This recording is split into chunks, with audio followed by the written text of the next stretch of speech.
Hello, welcome to Gardener's World. This is perhaps one of the least physical jobs that you do in the garden, but it's one of my favourites. Deadheading roses at this time of year is absolutely essential to try and keep them going for as long as possible. This has been a really good year for roses. Now, we're coming to the end of the rose season here at Longmeadow, but if you keep deadheading, taking off anything that's finished flowering, you might well encourage more flowers. What you shouldn't do is this, is you see some people just take the petals off like that. They pull the petals off as though that's going to do the job. But the reason why you deadhead is to stop the plant developing seed, which is what it wants to do, and form rose hips. So if you take the seed head off and go back to a leaf, then there's a chance that it will develop a new flower.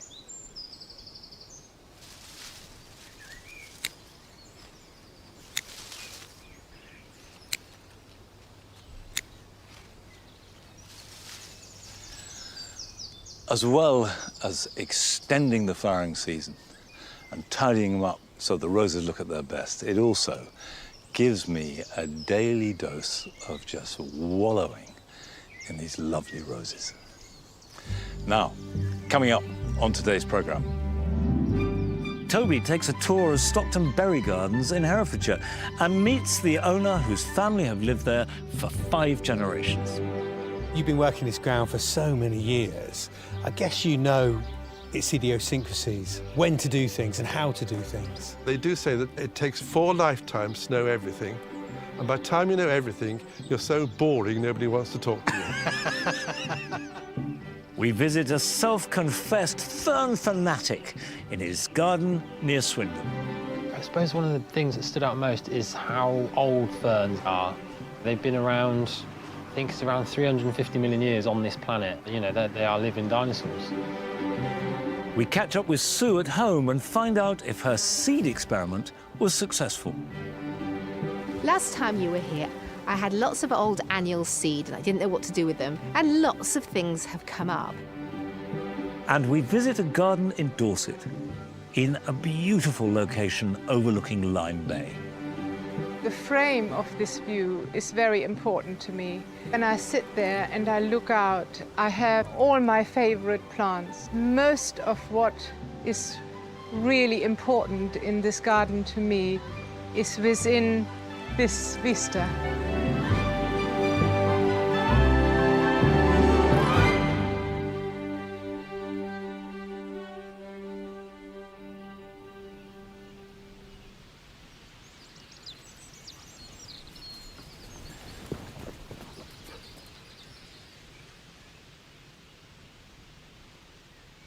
Come on. Good boy.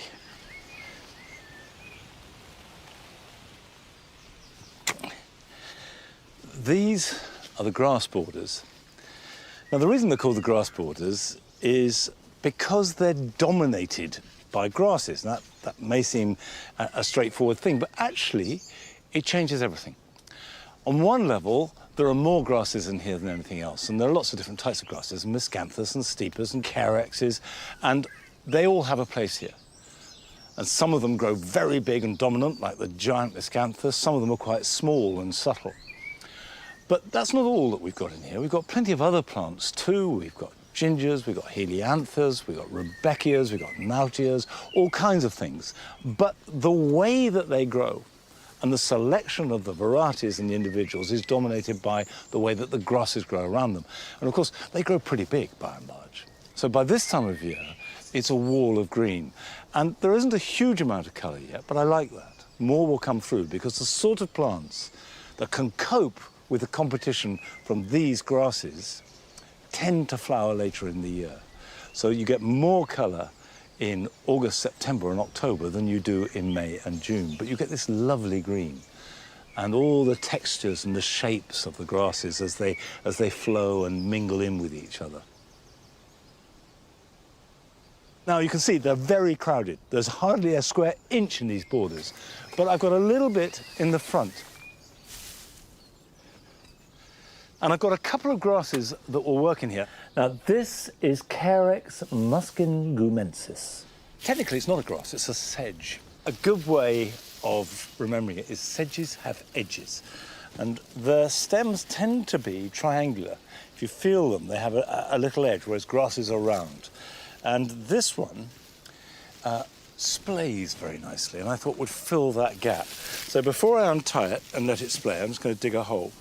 Sedges, by and large, prefer dampish conditions.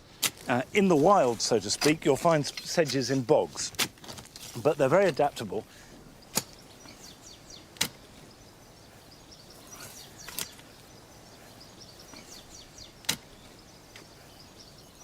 Now, that is pretty dry. And at this time of year, if you're planting into very dry soil, here's a tip. Rather than watering the plant after you've planted it, water the soil and the hole before you put the plant in and let it drain.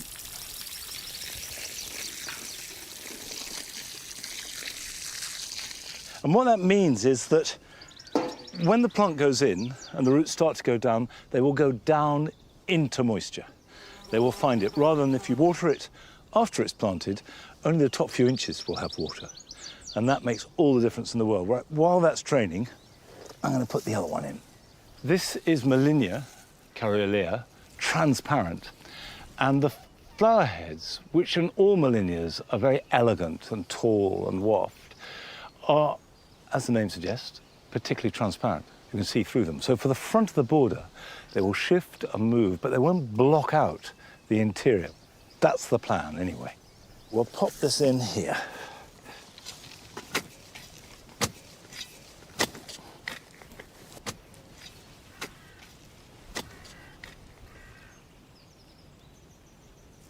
Firm it in well, and what I'm going to do is just leave a slight donut around it, and then I can water that.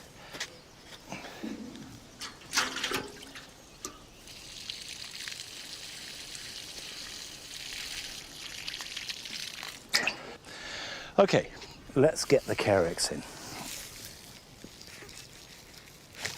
You can see it. I have watered this. It's pretty dry. The roots are growing up the side. So what I'm going to do is break the roots with my fingers. Don't try and untangle any root-bound plant. That doesn't really help. Just break them. And when you break them, they have to grow new roots, and it's the new roots that will be feeding roots.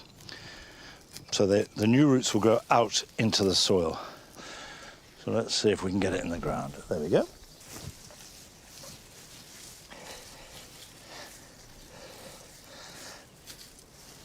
Now, the reveal.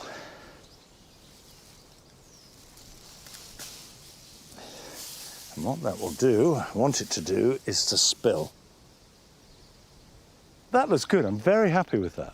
That's great. So you've got that which spills, and then it has small brownish flowers, and this which will grow taller. This will grow right up here with these very tall, elegant flower heads, transparent, that will shimmy, like looking through the finest gauze as I go through there.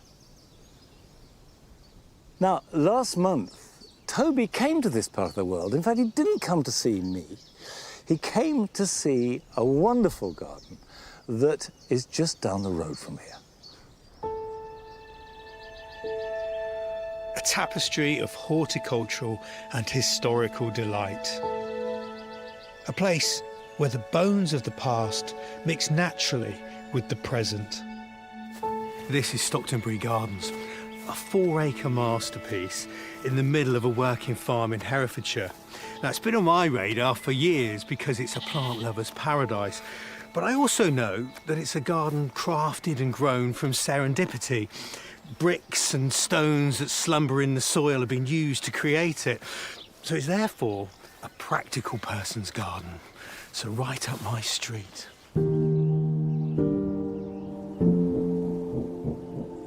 The garden has been in the same family for 5 generations and opened to the public 30 years ago. Raymond Treasure was born here and worked the land until he retired. But at 78, he still runs the garden like clockwork. Your broad beans are looking fantastic. When did you put them in? 15th of November. They're Aquadelcia, they're winter beans. Is there a significance about the 15th of November? But it happens to be my birthday, and that gives me a clue I want to get the beans in. Oh, is that it? How long have you been planting them according to your celebrations then? I don't know, but I've been gardening this garden all my life, really, since I was about 6. You've been working this ground for so many years. I guess you know its idiosyncrasies, when to do things and how to do things. They do say that it takes 4 lifetimes to know everything. And by the time you know everything, you're so boring nobody wants to talk to you.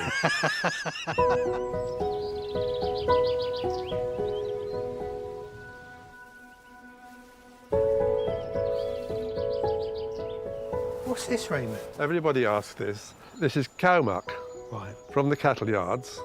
And we bring it up here in a wheelbarrow and put it in a row all the way up the garden here. So there's a bit of topsoil in amongst it. Just enough to start. But once they get into it, they'll root themselves down into the rotting muck. Oh, this is genius, because I've got my courgettes, they can rock around in the wind, and the stems are very brittle, aren't they? Is that what these tubes are for? Yes, and also it does help to keep the slugs off. They've got a job to climb over the top. And once they've established, after about a fortnight, then you just take the tube off. It's got a certain circus element to it. It's sort of like being shot from a cannon. It is a bit. The thing is, every year you think you've cracked it. This is how I'm going to do it. But you can guarantee the next year it'll be a completely different story. That's the beauty of nature, that you never really know exactly what's going to happen in the future. And so it's all a nice surprise.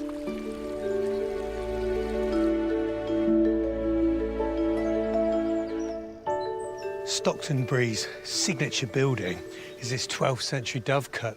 And with its ivy camouflage coat, it makes it really cuddly, doesn't it? A wonderful thing. And at its feet, a signature plant, Tulipa sprengeri. I mean, this is a you see it, you want it kind of flower, isn't it? Look at the colour on that. But it's not easy to grow. I've been trying to establish this in my garden. It needs sun, it needs free draining soil. The flowers only open in sunshine. But I've had just, what, a decade of disappointment. Easier when it comes to self-sowers. And I like self-sowers because they give a garden a naturalistic look. There's cow parsley, a great filler for May into early June. Of course, it's a little echo of the Hereford hedgerows. Beautiful thing. And at its feet, one of its cousins. It's got a terrible Latin name. It's called Smyrnium perfoliatum. But this is a floristry dream of a flower and beautiful in a border. And if you can grow foxgloves, you can grow this. And it's dead easy to grow because, like a foxglove, it forms a crown at its base in its first year, then comes up to flower in its second. And all you do is let the flowers go over, the seeds fall to ground, and once they're in the soil, the plant will look after itself. Just come along then with a sharp pair of snips, and job's a good one.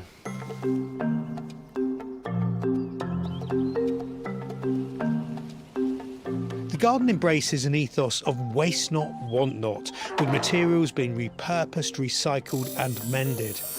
And guess who by? It takes a lot of work to make a shed look this messy. But isn't it amazing in this day and age, it's disposable time, to meet someone that can make, do and mend and keep good tools going. Raymond, what are you working on? I've got sharpening out some shears. Okay. They're sheep shears. They passed it as far as using for the sheep, but they're quite good enough for cutting the grass. All the tricks. How long have you had them? Well, I should think they're probably, well, might be 80, 90 years old. Even our terracotta pots are recycled, so we can grind them up into a fine dust, which we can dress the pots with. And I love building, so every stone that was ploughed up in the field, I would bring back and build a feature with it. The idea is to try and make it look as if it happened just by accident. The farm used to serve an old priory. But this isn't the remnants of that. This is a relatively box-fresh building created from old stones on the farm. And with a prospect over the distant Black Mountains, it's a ruin with a view.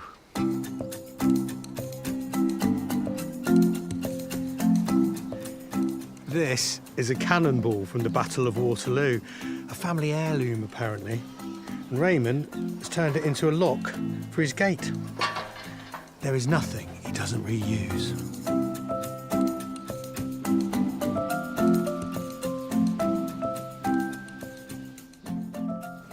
greenhouse, the engine rooms of the garden.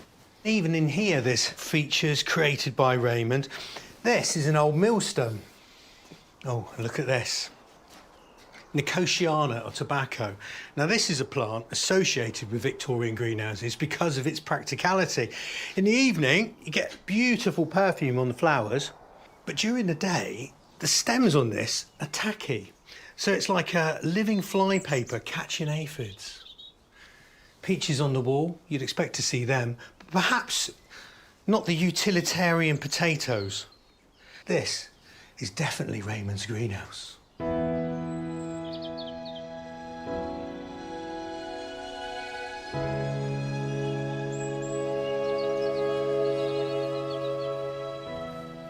The dingle is where Raymond's approach, I think, comes together. Bear in mind, this was once pasture with cattle on it.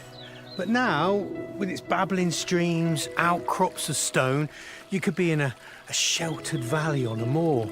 It's just extraordinary.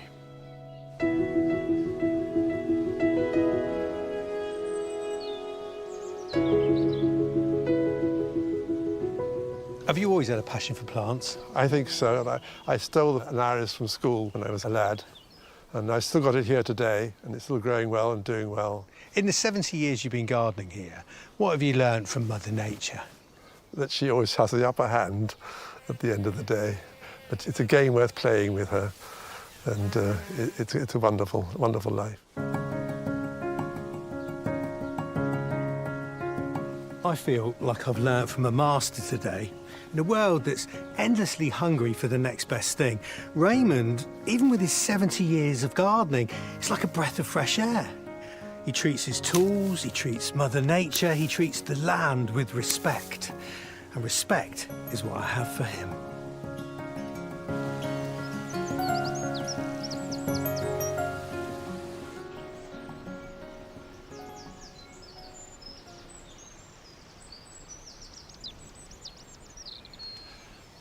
What is so attractive about that, as well as a wonderful garden, is this idea of real, slow, lasting care and a sense of things mattering, but in a gentle, humble way.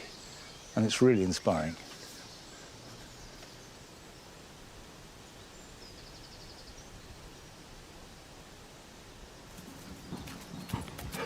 No, we're going in here, Ned. Come on, look.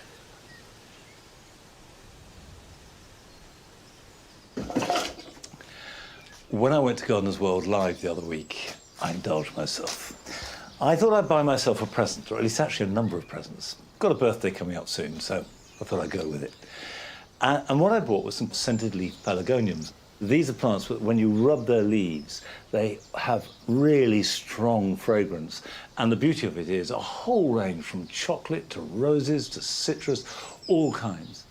And this is a really good example, because this one is called Old Spice. This does smell like aftershave. Now, that's a good or a bad thing, depending on how you feel about it. But it's completely fascinating and got a tiny little white flower. So very happy to have that. This is an oak leaf one, royal oak. And it has a curious, almost piney scent.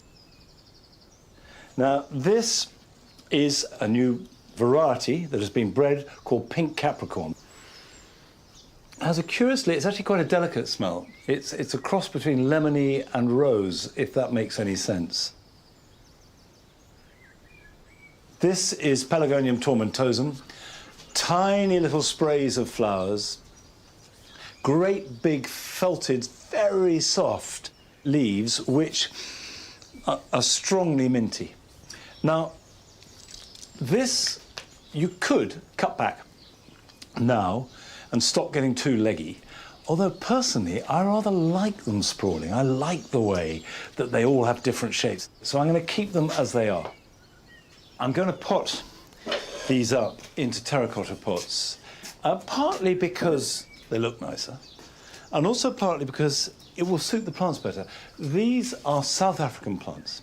They come from the fynbos. I've seen them growing there. And they're exposed to full light in summer. Poor soils, they cope with that too. What they don't like is extreme cold in winter or extreme wet. So basically these need to be kept frost-free if you can, and also dry in winter. I'm going to use a compost mix which is very straightforward and you don't need to elaborate on it, but this is a bark-based compost with some added sieved garden compost, some grit and some perlite. Good drainage, doesn't have to be too rich. When you are filling a pot with anything, but particularly this sort of thing, never fill right to the brim, because if it dries out and you go to water and it's filled to the brim, the water just bounces off. You've got to give it just a little space for the water to pool a bit. If you don't have a greenhouse, these will do very well on a windowsill in winter. But I'm going to pot up the rest, but one other little tip I want to do before I do that is this. Now, you wouldn't think this had much to do with gardening, but the people that I bought these off showed me this, is you get the leaves of your favourite scented leaf pelargonium and put some in a jar of sugar. Leave it in there for a few days, and then when you next bake a cake, it will delicately infuse a sponge cake with either rose or lemon or mint or whatever it is you want. And they gave me a piece of cake that they had made using this technique, and it was absolutely delicious. So I'm definitely going to try this.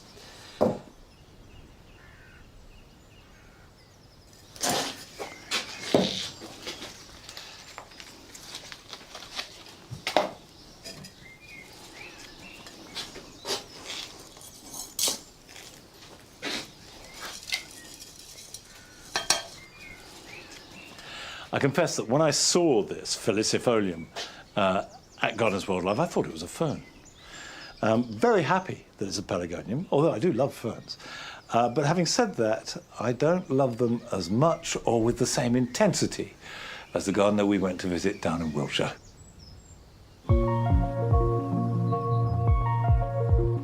I wouldn't have thought for a million years that I would be this involved in a plant species. 15 years ago, I remember picking up ferns in the garden centre thinking, what are these strange plants? The interest came when I started working at my old job. One site had a bed that was full of ferns, and one year we just decided to lift and split, and before doing that I thought, oh, I better read up, make sure I'm doing it right. That was it. As soon as I'd started, I realised what a big world there was to ferns. I'm Neil Frame. I'm a fern fanatic. I would love to live, if I had the chance, in a cabin in a little woodland. We're on a housing estate here, not far from Swindon, but with the trees in full leaf, you wouldn't even know it. I suppose one of the things that stood out most is how old ferns are. They're just ancient, they're prehistoric, you know, they've been around, I think it's around 350 million years on this planet. You know, they are living dinosaurs. They're an incredibly versatile plant. They're suited to any style of garden, really. I think that is due to the fact that they are found in so many locations across the world, barring Antarctica, which just shows what a successful plant group they are. So this is the soft shield fern, Polystichum certiferum, and the great thing about Polystichums is they just tolerate dry shade once established. It's just such a graceful, beautiful looking fern.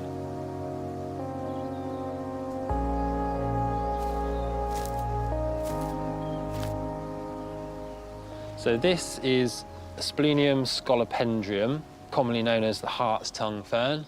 Despite its more tropical look, it will withstand really heavy minus temperatures and just come back with ease. It does hold on to its shape and its form well into winter. So it's a great fern to have in the garden when more deciduous ferns are dying back. Ferns are an incredibly good plant to have in pots.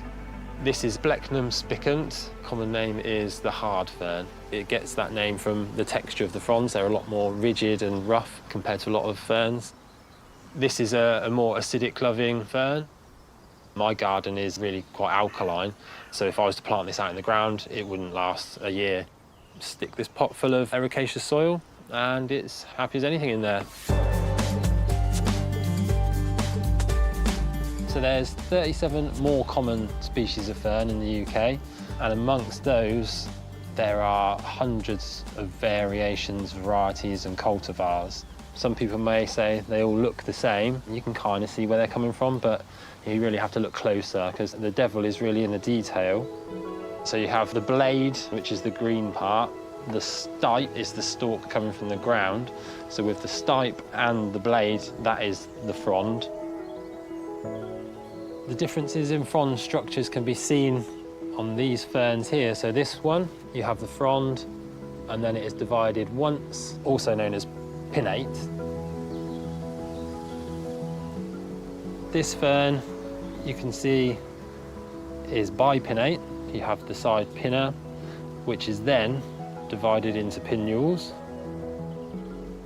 And we have this frond here, which is tripinnate. So you have the frond, which is divided up into the pinna on the side. Off the pinna, you have the pinnules, and then the pinnules themselves are divided up into pinnulets.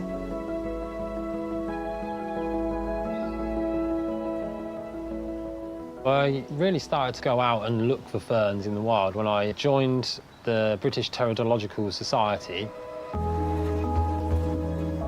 In the wild, ferns don't produce seeds like flowering plants. They don't need to be pollinated. They can just reproduce by spore by themselves. It's probably one of the main reasons that ferns have been on this planet for such a long period. This is how you propagate from spores. Cleanliness is key. So we've got some pots that have been in the dishwasher, and the compost is sieved fine composted bark. And then we need to sterilise the soil. Piece of kitchen roll, boiled water, and you just pour it over the top and allow it to run through. You want to leave the kitchen roll in place so that no foreign bodies get onto the soil. So once it's cooled down, you can then place it in a bag. If you look on the underside of the fronds of a fern at certain times of year, you might see small circular structures called sori. These sori produce spores which float away in the air. Once you're ready to sow the spores, it's just a matter of tap onto the soil surface, and that is all you need. A little bit goes a long, long way. Within a couple of months, you would hope to see a green film where the spore has actually germinated. It will look a bit like a moss, which is the gametophyte. So the gametophyte has both male and female sexual reproductive parts. Once that is fertilised, it could take anywhere up to 2 years for the first frond to start appearing. Definitely worth the wait, because one good thing about sowing with spores, it could just throw up complete different variations and, yeah, new varieties. Ferns, they remind me of the wilderness, a time before humans were even on the planet. Be wandering around amongst them expecting to see like a velociraptor run past. It's just primal feeling from them.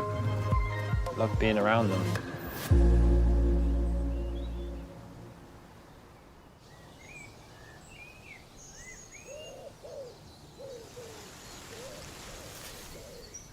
I love ferns too, although I don't share Neil's complete fascination with the detail. But what I particularly love about them, and use a lot here at Longmeadow, is the way that they create a combination of a green backdrop, and visually they're soft, they loosen things up.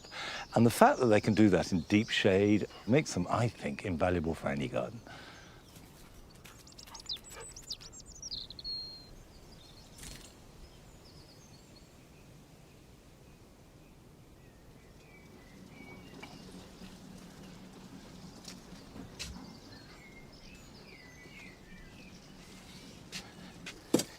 It's time to harvest garlic. I've got elephant garlic here and some hardneck garlic, the tops of which are completely browned off, which I planted in October. I normally like to plant in September if I can, but I couldn't get hold of any clothes. And you can see it's grown enormous. We've got the flower heads opening. These are edible alliums. You know that garlic is ready to harvest when the foliage starts to die back. Now, when you're harvesting garlic, don't just yank them out the ground. You need to dig them out. And remember that they're planted quite deep. They're not like onion sets or shallots. They need carefully lifting out.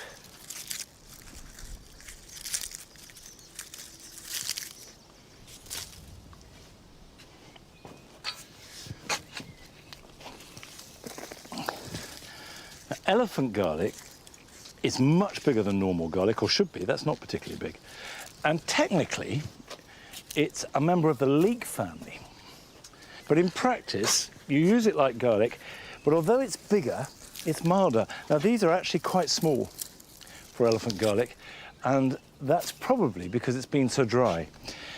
Although garlic is associated with Mediterranean food and heat, it actually likes plenty of moisture when it's growing. And the reason I like elephant garlic is because it's slightly milder, it stores really well, and so it's easier to use. You can use it with a bigger variety of things. It doesn't dominate in the way that garlic can do. At this stage, you don't want to damage the roots. Leave them on there. Because in order to store, these need to dry out. Now, this was a variety called cork white, which, if I look at that, that has rotted. That's no good.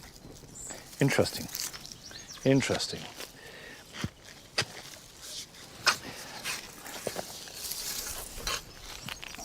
No, look. That's completely horrible. Look how that's rotted. And the cloves are in there, but I don't think they would keep.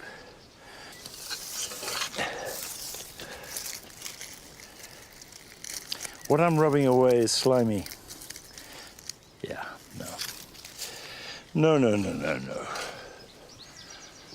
What I'm asking myself is why this garlic, hardneck garlic, from a very reputable supplier, for the first time ever since I've grown garlic, is no good. It's rotting. It's difficult to see now whether it's got a virus or whether it's got a fungal problem. But the elephant garlic, in the same bed, with the same growing conditions, is untouched and fine. I don't know. What I do know is, whilst it's not a total disaster, I definitely will not grow garlic in this particular bed for at least another 3 years. So if it's a fungus, if there are any spores in the soil, or if there's a virus, then at least that won't remain in the soil, and by the time I come back to this bed, it'll be gone. Now, we're going to Swansea, because a few weeks ago, we went down to visit Sue in her own garden.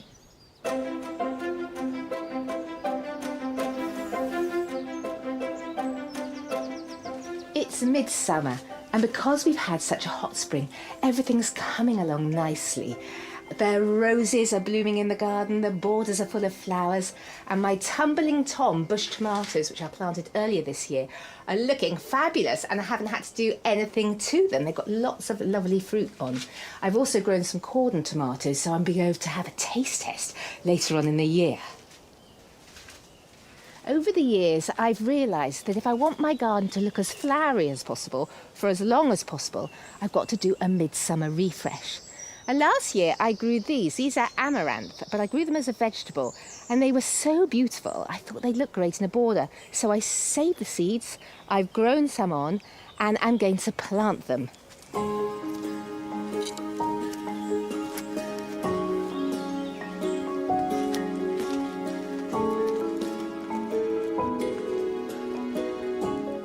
These flowered right through to October last year, so they really are good value. Now, I've grown them from seed. They've got a nice root system on, and I'm going to place them along the border at varying intervals.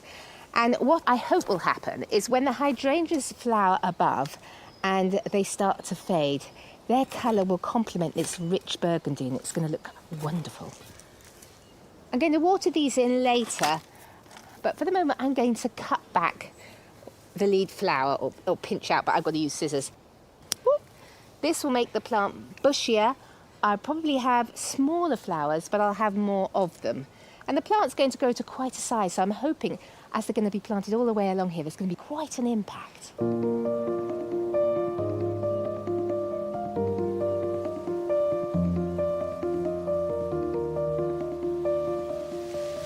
Last time you were here, I did a bit of an experiment. I had lots of old annual seed and I didn't know what to do with them, so I sowed them all on this bed. And lots of things have come up.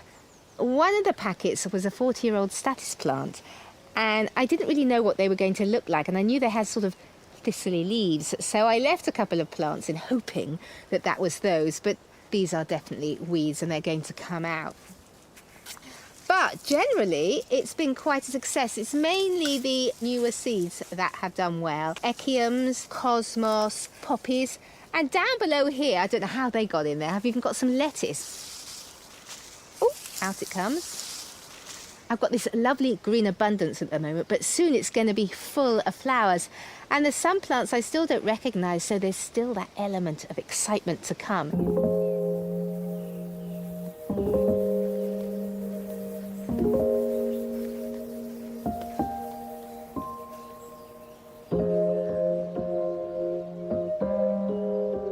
I've been thinking about getting a pond for a long time, but the thing that put me off is having a great big space in the garden that would be unmanageable. And then I found this tub, which I think is an old washing tub, and I thought it would be ideal.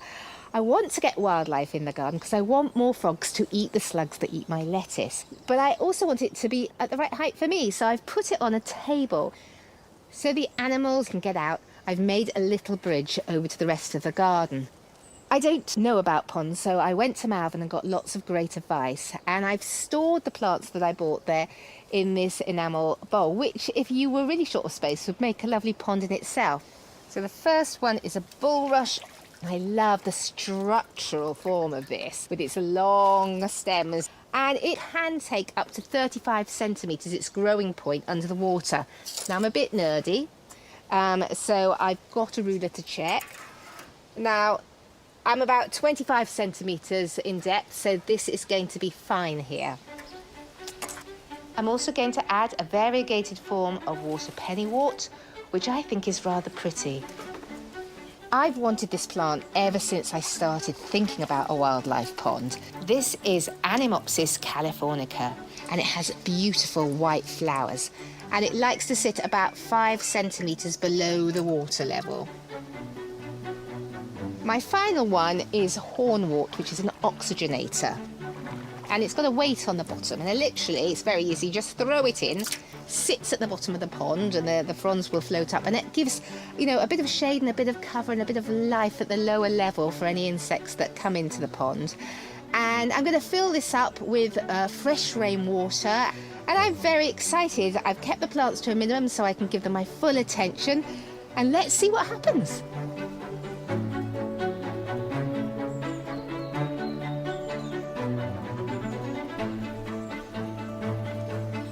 One of my first memories of the peace that trees can bring was lying under the dappled shade of my grandfather's walnut tree.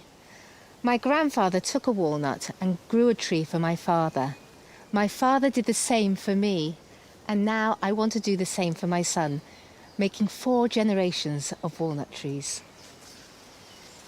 To do this, I need to plan ahead, and the walnut tree doesn't always give me walnuts. But this year it has. Look, they're beautiful. They're just beginning to develop. And this will be the husk, and inside will be the nut. Now, we like nuts, but so do squirrels. So I'm going to need to protect these with a chicken wire contraption later on. And in the autumn, they'll be ready to harvest and go on to the next stage. And I like to imagine that in 15 years' time, my grandchildren will be sitting under the shady leaves of the walnut tree in their summers.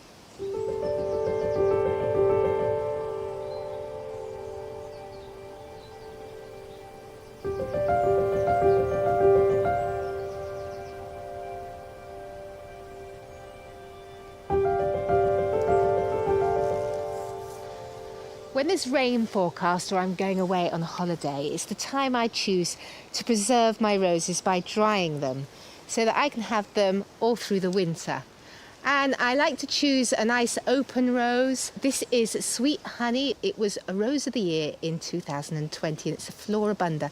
It flowers throughout the summer. It's got a delicious scent, but it can't make up its mind whether it's apricot or pink as it changes.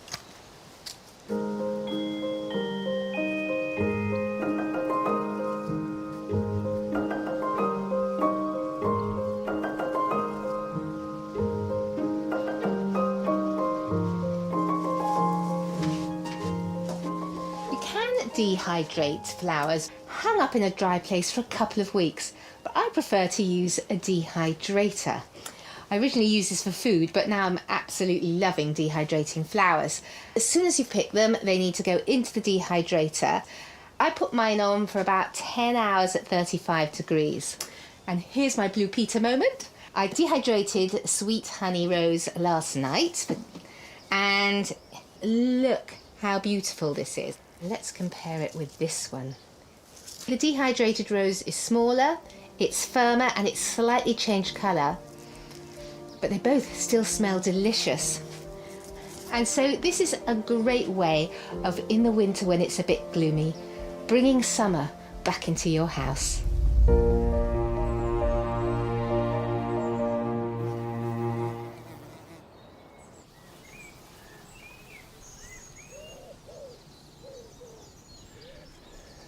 I've got a dehydrator, but I've only ever used it for chilies, and it works really well.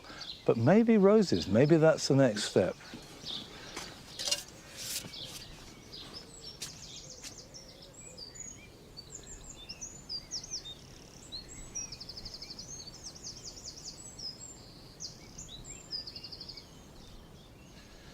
The opium poppies here in the Jewel Garden are exceptionally good this year. And the exception is caused because we've dug up the Jewel Garden, moved all the plants, and it's the digging that is the crucial thing. Because poppy seed is triggered into germination by exposure to light. It can lie dormant in the soil for years, even 100 years or more. And I know that we haven't sown or planted out any opium poppies for at least 10 years. Now, there's one non-negotiable rule about the Jewel Garden. No white allowed. And there we've got a rogue white. So we snip it out. I'll stick it in a vase. And the reason I'm doing that is partly because the white offends my jewel palate, but also because they hybridize. And I don't want this hybridizing with a jewel color. And what you end up is with these very pretty pink and white flowers, which are not right for in here. They'd be brilliant in the cottage garden, where I've got another set of poppies.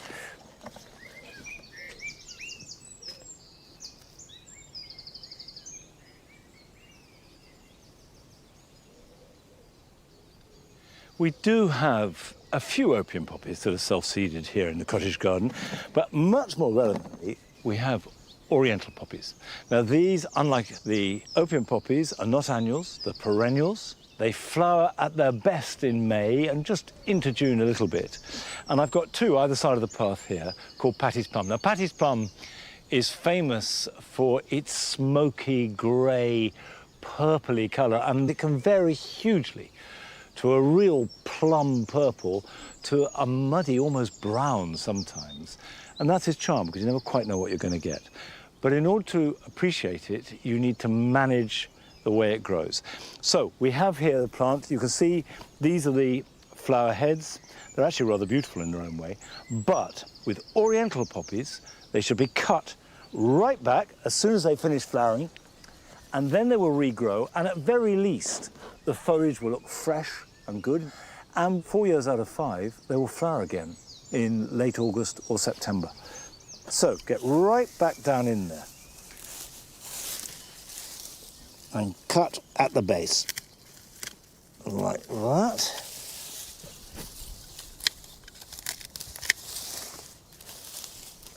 Right, so what we have is a perfectly healthy plant, and then I've got space which I could put in plants around it and freshen up the whole area. And that goes on the compost heap, and in time that goodness will go back into the garden. I've got another one on the other side, and I'll cut that back now too. But we're off now to Lyme Regis, because last September we went down there to visit the spectacular garden of Erica Savory.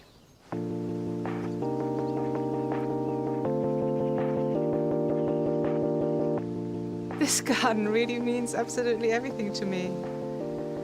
I think it's quite sumptuous.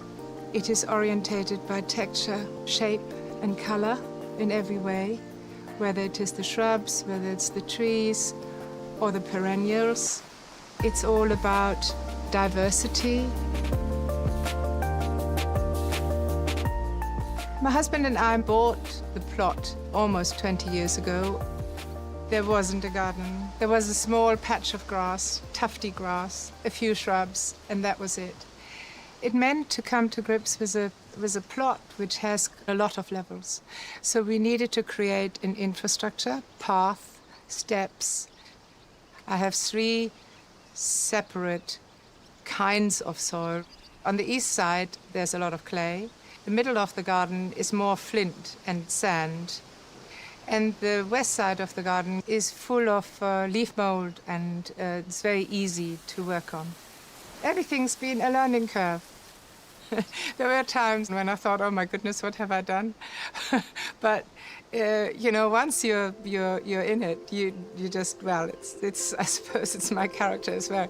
You just carry on. We are in the southwest of the country, on the Jurassic coast. We have the sea with us all day, every day. The garden is very much exposed to the sun and the elements. I have 4 major areas in the garden. The one in the south is the vegetables, then going into something which is much more subtropical. Bananas, gingers. Incredible how well things do here.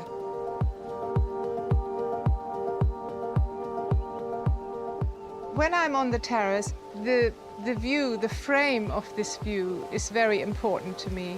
And I sit there and I look out. I have all my favorite plants. It's like embracing them, really. Most of what is really important in this garden to me is within this vista.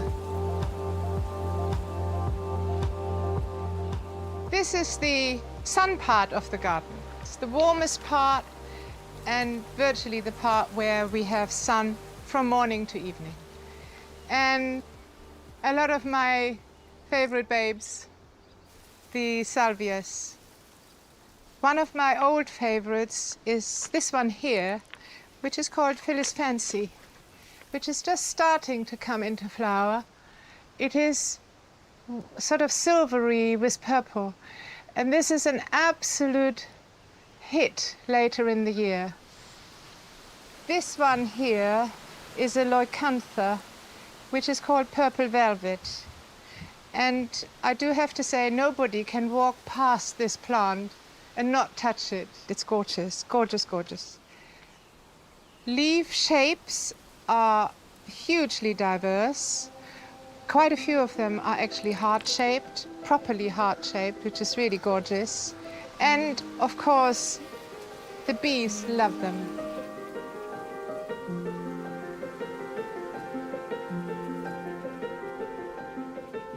I have a lot of stones in the garden, and one can do so much with them to give an accent to an area.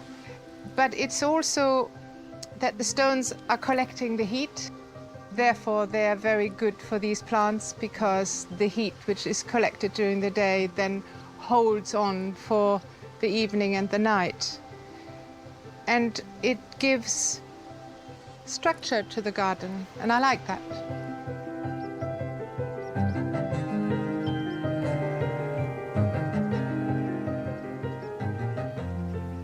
I've been very fortunate in my life to travel a lot. I used to live in South Africa for 8 years, and there are a number of plant types, which are reminding me of that. This is a Leodotus leonorus, which is one of my absolute favorites. It will go on flowering until the very end of October.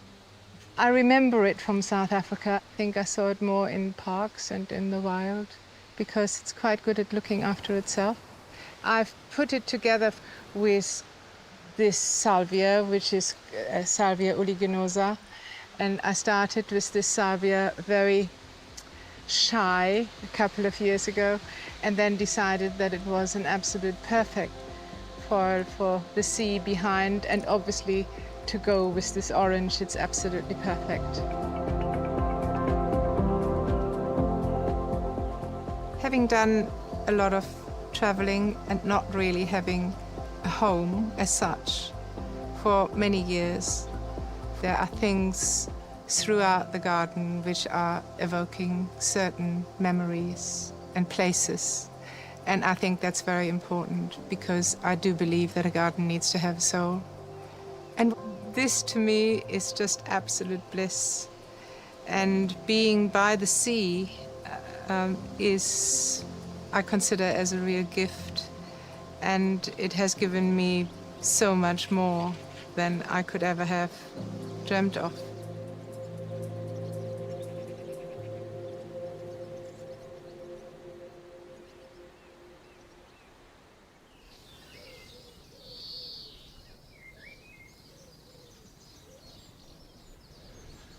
Obviously, Erica's garden is unusual in that it's a fabulous situation and she's made a really special garden.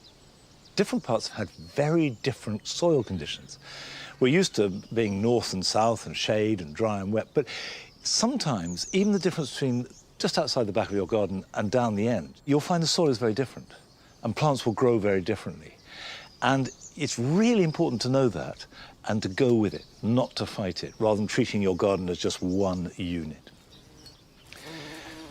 Now, we are always very keen to receive films that you make about your gardens, whether it's a good tip that you've had or whether it's something that you think is particularly unusual or even a human story that you would like to share with us. Please, if you go to our website, you can find out how to do it, and we'd be delighted to hear from you.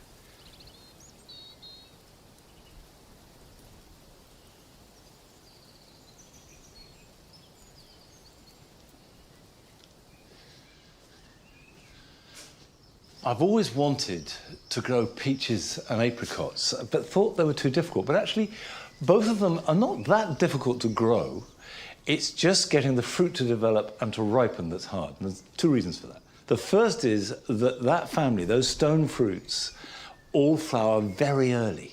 If you think of cherries, sometimes they can be flowering practically the end of February, but certainly by the end of March, early April, they're in full flower. Now, here at Longmeadow and for most of the country, the risk of frost is real then. In fact, inevitable here. And that will kill the buds and you'll have no fruit at all. So if you're growing them outside, except in the most sheltered areas, they will need protection from frost. The second thing is, getting them to ripen can be tricky in a British summer, however hot it is. Obviously, the hotter, the better. So when I got the greenhouse, I thought, great, I can protect them from frost and they'll get extra heat. And this is a variety called Peregrine. It's now 3 years old.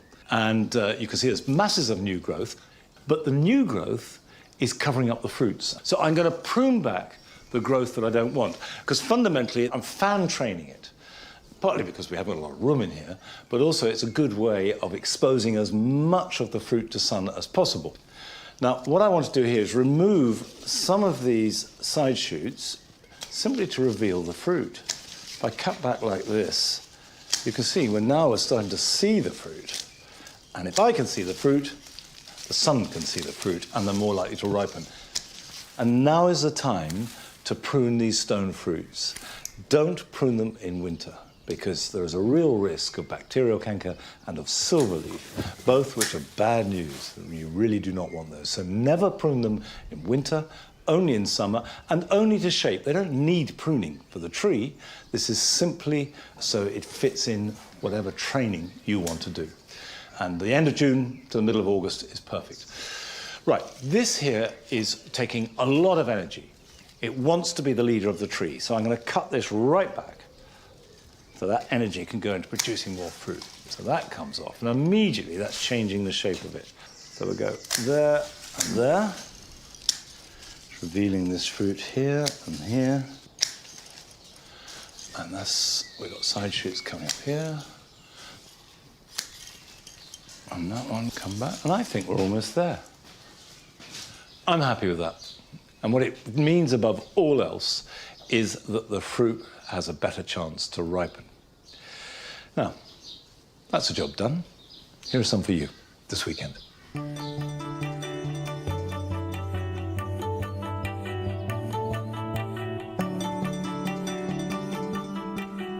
If you're growing cordon tomatoes, it's important to keep them growing as upright as possible with plenty of ventilation around them to avoid blight. And to that end, remove the side shoots that grow at 45 degrees between the main stem and a leaf. If you water them well, the next day they'll be very easy to snap off with your finger and thumb, and you should do this regularly.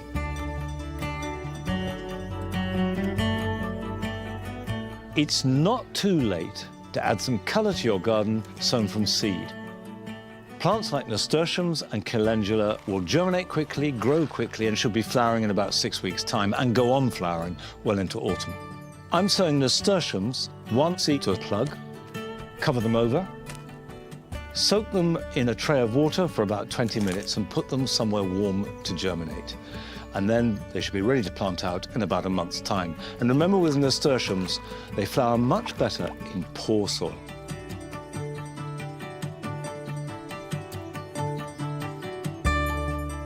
A very simple but effective tip at this time of year is to cut the edges of any openings or gaps in your hedges. Now, this is not a proper hedge cut. It's too early for that, and you don't want to disturb nesting birds. Just take off the minimum necessary to create a straight edge. And it's extraordinary how that sharpens up the whole garden.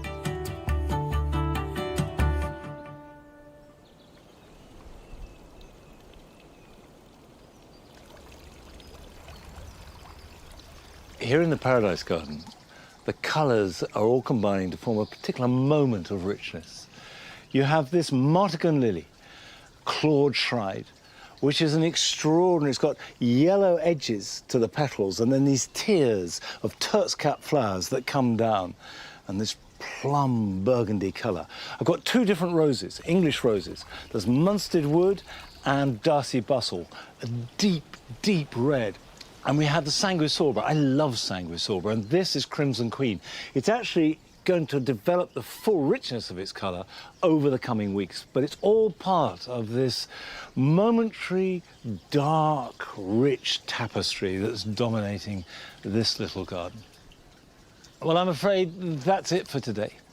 And next week, Adam, Rachel and Francis will be at the RHS Hampton Court Palace Garden Festival. I'll see you back here at Longmeadow in a few weeks' time, but until then, bye-bye.